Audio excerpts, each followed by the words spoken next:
Chapter 1. The Silent Sky. The sky had never been this quiet. Cale stood at the edge of the crystalline ridge overlooking the plains of Ilthara, the morning air sharp with the scent of dew and distant sea foam. He had risen long before the sun, stirred by a pressure in the life stream that he could not name, an ache behind the heart, a whisper beneath the breath. To most, it would have been nothing.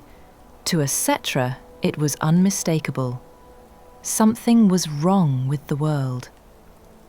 He rested one hand against the ridge's pale blue surface. The crystal hummed faintly, as if unsure whether to respond.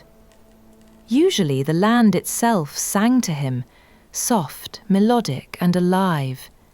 But today the harmony had become fragmented. Behind him, footsteps approached, light, deliberate. Lyra. "You felt it too," she said softly. Cale didn't turn. "It woke me." Lyra stood beside him, her silver hair lifted by the early wind. Unlike Cale, she had the gift of deep sense healing, able to read the flow of the life stream with frightening clarity. Now her eyes were troubled. "It's like a ripple," she whispered. Something brushed against the life stream from very far away. Not a creature, not a spell, not anything I've ever known. Cale nodded. "Elder Erysil wants us in the council hall. She believes something has entered the atmosphere." Lyra inhaled sharply. "From the sky?" He finally turned to her. "A star. Or something wearing the shape of one." The council hall of Ilthara was carved from a single gigantic column of rose-hued stone. Its walls shimmered with living glyphs, echoes of Cetra ancestors, their memories preserved in drifting motes of light. When Cale and Lyra entered, the hall was already filled with murmuring voices. Erysil stood at the centre, her white robes flowing around her like soft flame. To her right stood Thalin, weapon captain of the city, tall and grim as always. Myrenne stood at the far end, her gaze distant and unfocused, reading celestial patterns only she could see. Veilrin lingered near the hall's outer shell, hands dusted with crystal powder from his artificer's work. Erysil raised her hands, calling for silence. "Children of the planet," she began, her voice steady but tinged with unease. "The sky has spoken. Something foreign descends toward our world.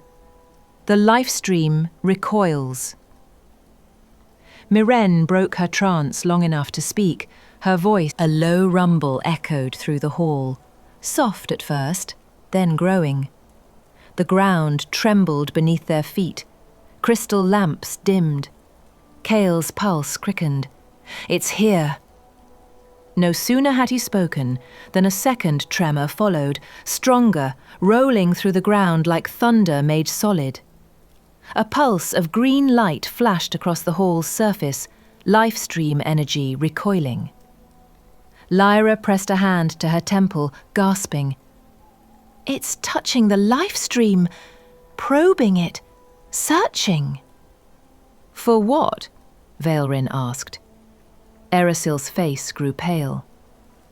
"For us." Outside, the morning sky tore open.